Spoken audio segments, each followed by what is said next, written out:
Hello बच्चों, अभी जो हम डिस्कस करने वाले हैं खास करके ये झारखंड बोर्ड के जैक बोर्ड के जो 12 का एग्ज़ाम इस बार देने वाले हैं 2022 में, उसके लिए बहुत ही धमाकेदार क्वेश्चन हम देने वाले हैं। टॉप सुपर वीवीआई क्वेश्चन, और मात्र हम 10 क्वेश्चन आपको दे रहे हैं। 10 क्वेश्चन आपका लॉन्ग क्वेश्चन हम दे रहे हैं आपको, सुपर वीवीआई क्वेश्चन, जिसमें से आप सभी क्वेश्चन को लिख करके आएंगे, इस बात की गारंटी है। इसलिए कि इसमें हमने काफ़ी मेहनत किया है। देखिए सारा आपका जो है जितना भी मॉडल सेट आपका जैक बोर्ड का है, सभी पर मेरा रिसर्च है, और इसके बाद जो मेरा 20 साल के पढ़ाने का जो अनुभव है उसके आधार पर भी बिल्कुल मैं आपको विश्वास देता हूं कि इसी में से क्वेश्चन रहने की लगभग गारंटी है। आप 10 लॉन्ग क्वेश्चन मैं आपको दे रहा हूं। सबसे पहले हम सभी क्वेश्चन आपको दे रहे हैं और फिर उसके बाद आपको इसका सॉल्यूशन भी मिलेगा। सारा का हम सॉल्यूशन भी आपको डालेंगे, सॉल्यूशन भी आपको हम देंगे। लेकिन सबसे पहले आप यहाँ पर क्वेश्चन देख लें कि बहुत बच्चे का डिमांड रहता है पहले सर क्वेश्चन बता दें। तो देखिए सबसे पहला जो धमाकेदार क्वेश्चन है आपका वो है पहला question, state new Cartesian sign convention. Sign convention जो जनरल है आपका जानते हैं, और फिर डिराइव द एक्सप्रेशन, इस फॉर्मूले को निकालना है μ2 upon v minus μ1 upon u equal to μ2 minus μ1 upon r। ठीक है, और इसको रिफ्रैक्शन फॉर्मूला भी कहा जाता है कर्व्ड सरफेस के लिए। कर्व्ड सरफेस के लिए ये आपका रिफ्रैक्शन फार्मूला भी होता है बच्चों। ठीक है, where refraction occurs from rare to denser medium. ये कहे ना कहे रेयर से डेंसर की ही बात इसमें हम लोग लेते हैं, और इसलिए इसमें μ2 जो है वो μ1 से ग्रेटर होता ही है। और स्फेरिकल रिफ्रैक्टिंग सरफेस की बात यहाँ पर करनी है, और इसके लिए ये फॉर्मूला आपको साबित करना है। ठीक है, और हिंदी वाले बच्चों, नए कार्तिकीय चिन्ह परिपाटी का उल्लेख करें।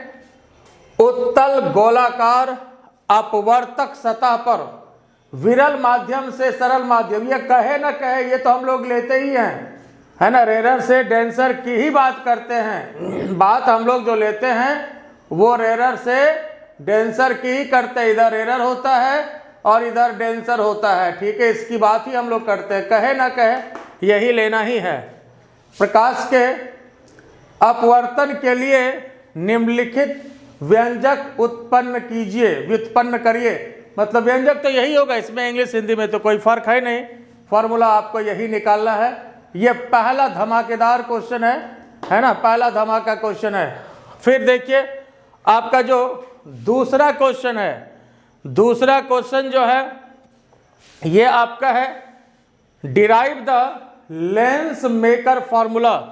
दूसरा क्वेश्चन है derive the lens maker formula. Lens maker formula को डिराइव करिए for the thin lens. Thin lens के लिए लेंस मेकर फॉर्मूला, थीन लेंस की बात होती ही है, ये भी कहे ना कहे थीन लेंस के लिए ही बात होती है। और इसके लिए फॉर्मूला आपके पास 1/f equal to mu minus 1 1/r1 minus 1/r2 ये होता है। और फिर इसी को इस रूप में भी दिया जा सकता है, बात एक ही है, 1/f equal to μ2 upon μ1 minus 1 1/r1 minus 1/r2। यह लेंस मेकर फॉर्मूला होता है हिंदी में। किसी पतले लेंस के लिए लेंस मेकर, लेंस निर्माता सूत्र का व्यंजक प्राप्त करिए। लेंस निर्माता सूत्र का व्यंजक प्राप्त करिए। और यह भी और ये भी दोनों एक ही बात है। इसी में अगर सारा एक्चुअल फार्मूला ये है, एक्चुअल फार्मूला ये वाला है। इसी में अगर सराउंडिंग मीडियम जब एयर हो जाता है, सराउंडिंग मीडियम जब एयर हो जाता है तो μ1 हम लोग वहाँ पर 1 ले लेते हैं। μ1 जैसे ही 1 ले लेंगे साहब तो देख लीजिए फॉर्मूला आपके पास फिर ये बन गया μ -1 1/r1 - r2। तो एक्चुअल फार्मूला एक्चुअली यही है। और इस दोनों में μ1 जो है ये सराउंडिंग मीडियम का रिफ्रैक्टिव इंडेक्स होता है और μ2 जो है ये बच्चों आपका लेंस मीडियम का रिफ्रैक्टिव इंडेक्स होता है। तो अगर सराउंडिंग मीडियम जैसे ही हमने हवा ले लिया तो फिर ये टर्म तो आपका हवा हो गया, मतलब 1 हो गया, 0 नहीं 1 हो गया। तो फिर आपके पास ये फार्मूला मिल गया। बात समझ गए होंगे। तो ये आपका दूसरा धमाकेदार क्वेश्चन है जैक बोर्ड 12 के लिए, इस बार के लिए। इसको आप पहले लिख लें या स्क्रीनशॉट ले लें, फिर हम नेक्स्ट क्वेश्चन आपको देने जा रहे हैं। अब आइए नेक्स्ट VVI क्वेश्चन, धमाका क्वेश्चन आपके पास है, क्वेश्चन नंबर 3। अब यहां देखिए जो नेक्स्ट क्वेश्चन है, find the expression for fringe width in Young's double slit experiment. Young's double slit experiment में फ्रिंज विड्थ, फ्रिंज की चौड़ाई, फ्रिंज विड्थ निकालें, है ना। Young's double slit experiment YDSC short form है, Young's double slit experiment.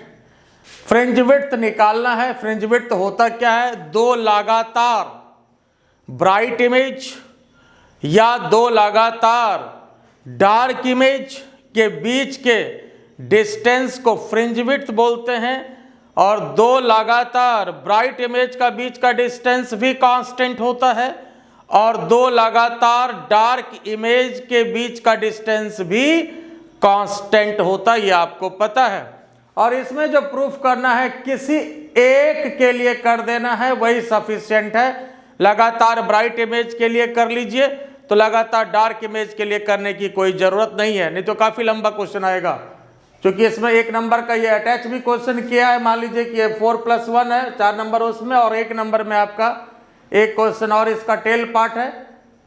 What is the effect on fringe width if whole apparatus is completely immersed in the liquid of refractive index mu.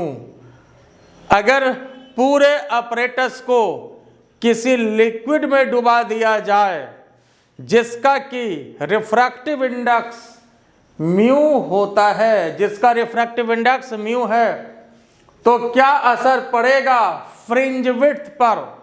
क्या असर पड़ेगा fringe width पर, ये आपको बताना है। ठीक है, फ्रिंज विड्थ पर क्या असर पड़ेगा आप लोग बताएं मैसेज में कि क्या असर पड़ेगा। जो बच्चे जानते हैं आप हमें कमेंट सेक्शन में बताएं कि क्या असर पड़ेगा।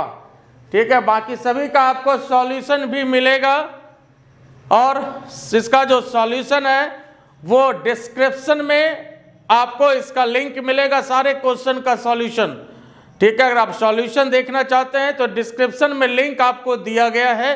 आप लिंक से आप सारे क्वेश्चन का, जो भी हम इंपॉर्टेंट क्वेश्चन हम दे रहे हैं सभी का हम आपको सॉल्यूशन भी प्रोवाइड कर रहे हैं। लेकिन पहले हम ये क्वेश्चन डिस्कस कर लेते हैं ताकि आपको सुविधा हो। तो ये आपका नेक्स्ट धमाका क्वेश्चन है और ये आपका इंटरफेरेंस ऑफ लाइट से क्वेश्चन आपका है। और इंटरफेरेंस में वेव ऑप्टिक्स में यह एक मेजर क्वेश्चन आपका बनता है। और फिर नेक्स्ट जो क्वेश्चन है आपका, ये फिर आपका वेव ऑप्टिक्स से, वेव ऑप्टिक्स का ये दूसरा धमाकेदार क्वेश्चन है, question number 4। Question number 4, question number आप 3 समझ गए होंगे। आपको क्या करना है इसमें, या तो लगातार डार्क के लिए या लगातार ब्राइट के लिए यहाँ पर आपको निकालना है। ठीक है, क्वेश्चन आप लिख लें।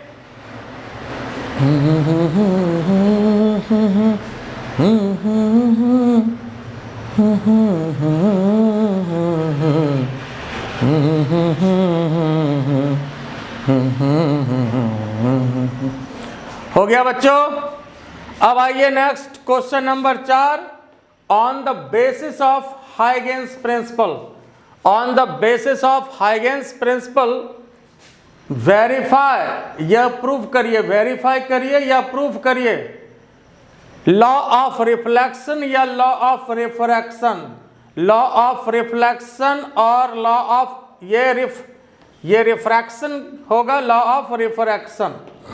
एक आपका लॉ ऑफ रिफ्लेक्शन लिखा, दूसरा लॉ ऑफ रिफ्रैक्शन, या इसको स्नेल्स लॉ भी दे सकता है, स्नेल्स लॉ ऑफ रिफ्रैक्शन या स्नेल्स लॉ ऑलरेडी रिफ्रैक्शन के लिए है। और हिंदी में हाइगेंस तरंग सिद्धांत के आधार पर परावर्तन का नियम एवं अपवर्तन के नियम को सत्यापित करें। परावर्तन का नियम या अपवर्तन के नियम को सत्यापित करें। ठीक है, अब देखिए इसमें जो है दोनों ही पूछा जा सकता है, या इन जनरल कोई एक पूछेगा और इसमें कुछ सटा सकता है एक्स्ट्रा क्वेश्चन एक नंबर का कि what is wave front, define wave front देके लॉ ऑफ रिफ्लेक्शन दे दिया या लॉ ऑफ रिफ्रैक्शन दे दिया, या दोनों भी दिया जा सकता है। लेकिन इन जनरल जो चांस है आपका कोई एक ही दिया रहता है इन जनरल। तो ये आपका जो है चौथा धमाकेदार क्वेश्चन था। अब आइए आपका जो है पांचवा धमाकेदार क्वेश्चन, 5 नंबर का जो आपके पास क्वेश्चन है, neat and clean diagram of compound microscope.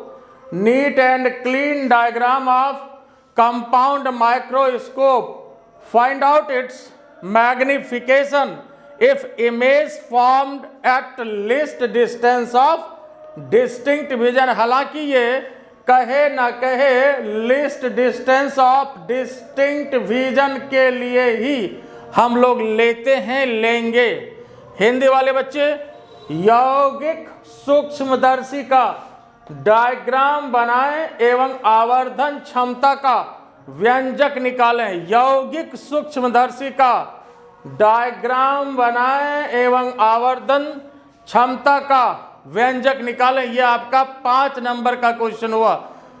Compound microscope का डायग्राम बनाइए, नीट एंड क्लीन डायग्राम होना चाहिए, और दूसरा जो है उसका मैग्निफिकेशन पावर, और हम लोग list distance of distinct vision के लिए तो लेते ही हैं।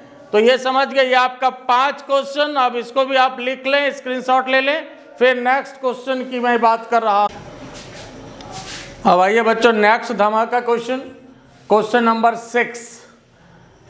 छठा क्वेश्चन आपका है ये long question, derive an expression for equivalent focal length of combination of 2 lenses.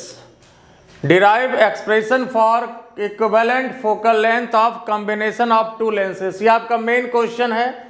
ठीक है, अब बाकी ये दोनों आपका 1-1 मार्क्स का बनता है, जैसे 3 + 1 + 1 ये आपका रहेगा। इसमें मेन क्वेश्चन आपका ये है इक्विवेलेंट लेंस का इक्विवेलेंट फोकल लेंथ को निकालना। दूसरा है इसी में when 2 lenses of equal focal length but different nature. Different nature का मतलब है कि एक कॉनकेव और दूसरा कॉन्वेक्स ले लीजिए, एक पॉजिटिव फोकल लेंथ दूसरा निगेटिव फोकल लेंथ, और अगर दोनों को कांटेक्ट में रखा जाए तो what is the equivalent focal length. जो बच्चे जान रहे हैं कमेंट सेक्शन में हमें जवाब बताएं कि इसका क्या होगा। ये जानने के बाद ये बिल्कुल आसान क्वेश्चन है ना, एक पॉजिटिव है एक निगेटिव है, इक्विवेलेंट फोकल लेंथ क्या हो जाएगा, इक्विवेलेंट फोकल लेंथ ये बताएं। ठीक है, ये फिर आसान क्वेश्चन 1 नंबर का बनता है ना। और फिर दूसरा क्वेश्चन इसमें है right expression for equivalent power. दोनों कंबाइंड के लिए, मतलब एक पॉजिटिव और निगेटिव, जैसे एक कॉनकेव लगाया एक कॉन्वेक्स दिया, तो इसके लिए जब कांटेक्ट में रखेंगे तो क्या होगा। तो ये दोनों तो काफ़ी आसान है, आपको पता है कि 1/f = 1/f1 + 1/f2 का फॉर्मूला आता है, 1 + 1 - तो 1/f = 0, तो फोकल लेंथ इसका इन्फिनिटी हो जाएगा बच्चों। ठीक है, फोकल लेंथ इन्फिनिटी मतलब it behaves like plane glass plate. और सबका ऑलरेडी सॉल्यूशन भी मिलेगा, ऐसे अभी इंटरेस्ट के लिए आपको बता रहे हैं। जो बच्चे अगर जानते हैं तो फिर इसका जवाब दें कमेंट सेक्शन में। Hence right expression for equivalent power. Equivalent power क्या हो जाएगा, जवाब दें।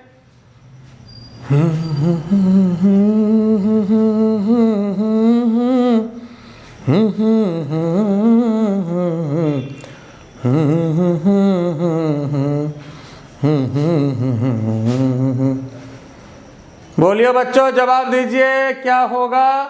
तो पावर जो होगा इसका, चूंकि फोकल लेंथ इन्फिनिटी हो गया, तो power equal to 1 / focal length, तो पावर 0 हो जाएगा। प्लेन ग्लास प्लेट जैसा बिहेव करेगा। तो इस दोनों का आंसर तो हमने यही दिया, लेकिन इसके लिए आपको जो है आपको थोड़ा सा इंतजार करना पड़ेगा। पहले देख लें हम लोग इसको। अब हिंदी वाले बच्चों, दो लेंसों के संयोजन की समतुल्य फोकल लंबाई का व्यंजक व्युत्पन्न करें। व्युत्पन्न करें मतलब निकालें।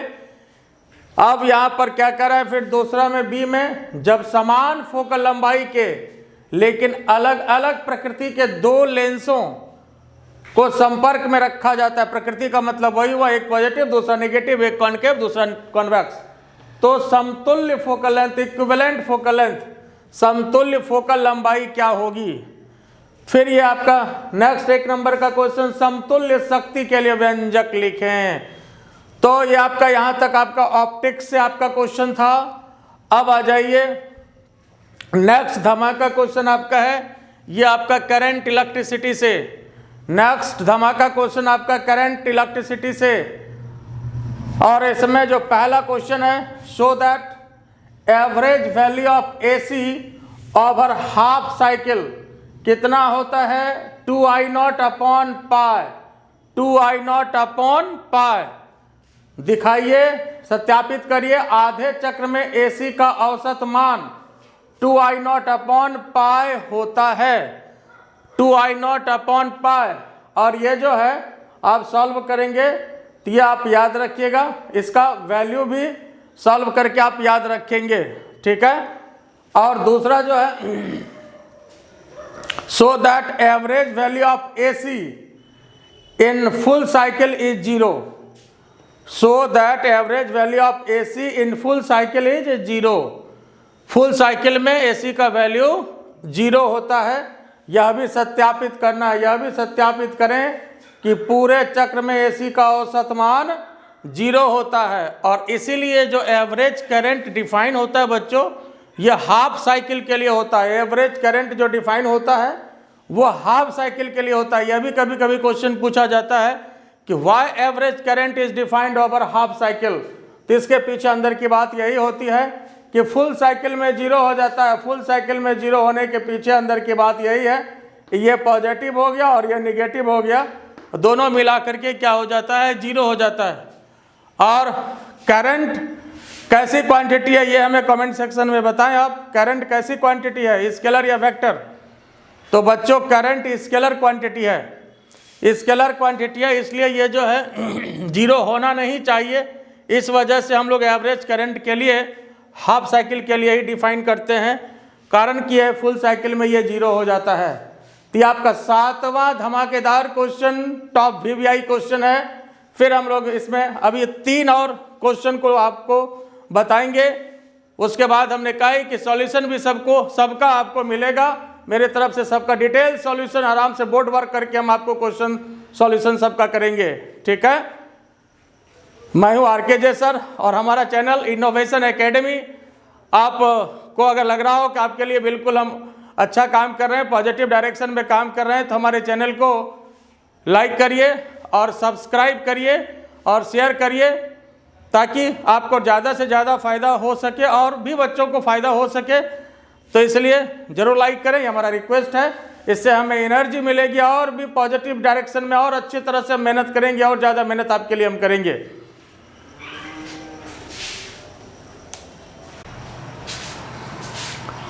अब आइए बच्चों, नेक्स्ट आपके पास धमाका क्वेश्चन नंबर 8 में, derive the expression for RMS root mean square current for full cycle. RMS current, root mean square current for full cycle. और RMS करंट फुल साइकिल के लिए ही डिफाइन होता है बच्चों। एवरेज करंट हाफ साइकिल के लिए define होता है, लेकिन RMS करंट फुल साइकिल के लिए डिफाइन होता है।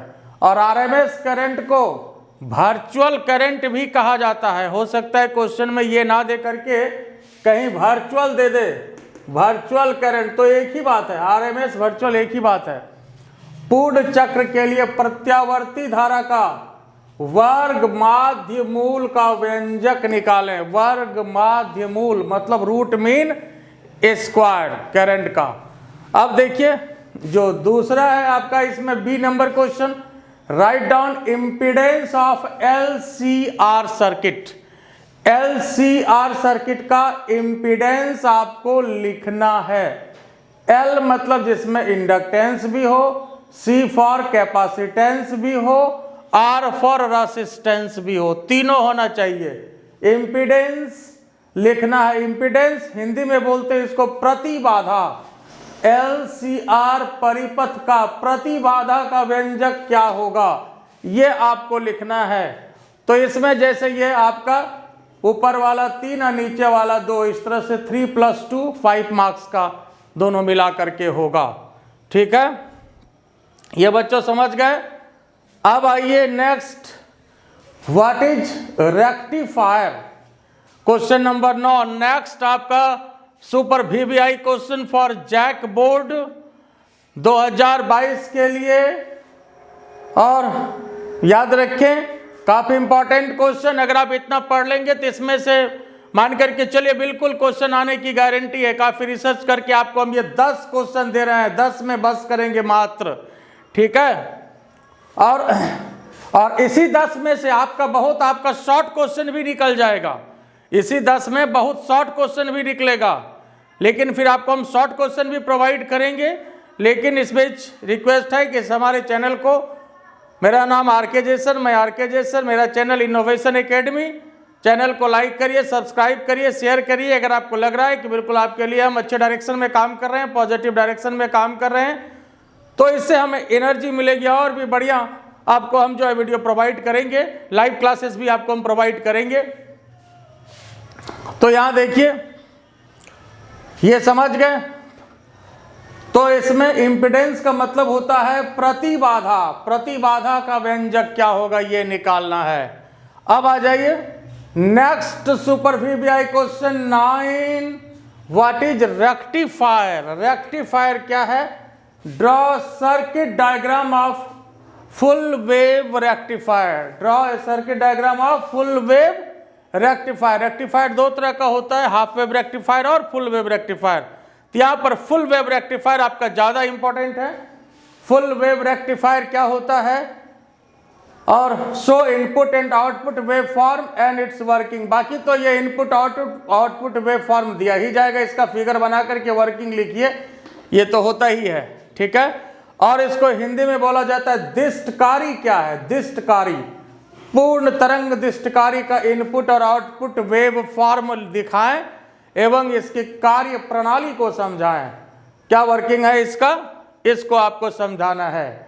ठीक है, रेक्टिफायर दो तरह का होता है, हाफ वेव और फुल वेव रेक्टिफायर, है ना। रेक्टिफायर होता क्या ये आपको पता है बच्चों। रेक्टिफिकेशन में क्या करते हैं हम लोग, क्या करते हैं रेक्टिफिकेशन में, एसी को डीसी में कन्वर्ट करते हैं, है ना। एसी को डीसी में कन्वर्ट करते हैं और ये डिवाइस रेक्टिफायर कहलाता है। खैर सॉल्यूशन आपको जो है वो मिलेगा, और ऑलरेडी सॉल्यूशन के लिए आप डिस्क्रिप्शन में लिंक दिया हुआ है, आप इसे देख लें। आपको सारा का सॉल्यूशन भी हम प्रोवाइड किए हुए हैं, डिस्क्रिप्शन में लिंक हमने दिया है, आप इसे देख लें। सारे का सॉल्यूशन आपको इसका मिलेगा। अब आप आ जाइए लास्ट धमाका question, super VVI question, define forward biased and reverse biased. Define forward biased and reversed biased. Forward bias क्या है, रिवर्स्ड बायस क्या है। हिंदी में बच्चों अग्रदिशिक एवं पार्श्व दिशिक बायस को परिभाषित करें, फॉरवर्ड और रिवर्स बायस। ये भी आपका जो है ये आपका 2 मार्क्स और बाकी नीचे वाला क्वेश्चन 3 मार्क्स। ठीक है, ए नंबर क्वेश्चन है ये आपका। B number question, write down basic logic gate and its truth table. Basic logic gate लिखना है और इसका truth table. Basic logic gate जो आपका होता है जैसे और गेट, एंड गेट, है ना, ये सब बेसिक है आपका, है ना। Or gate, and gate, nor gate basic logic gate है, और इसका आपको ट्रूथ टेबल लिखना है। लॉजिक गेट भी लिखना है और ट्रूथ टेबल भी लिखना है। यह जो है आपका ये 2 क्वेश्चन आपका मॉडर्न से है, ठीक है। तो इस तरह से 10 में हम बस करते हैं और ऊपर वाले का नाम लेकर के सभी लोग इतना क्वेश्चन कम से कम बिल्कुल पढ़ के जाइए। और अगर आप पहले आप नहीं भी पढ़े हैं तो उम्मीद है एग्जाम बहुत बढ़िया जाएगा, ऐसा हम ऊपर वाले से उम्मीद करते हैं। एग्जाम आपका अच्छा जाएगा, ठीक है। और जो चैनल को नहीं लाइक किए या सब्सक्राइब किए हैं तो कृपया कर लें, ताकि और अच्छा आपको हम वीडियो प्रोवाइड कर सकें, इससे हमें एनर्जी मिलती है। तो इसी तरह से आप लोग पढ़ते रहिए, स्वस्थ रहिए, मस्त रहिए। और इसके सॉल्यूशन के लिए आप लिंक पर जाइए, डिस्क्रिप्शन में आपको सारे का आपको सॉल्यूशन भी हम प्रोवाइड कर रहे हैं। फिर हम लाइव क्लास भी आपको प्रोवाइड करेंगे। Thank you very much.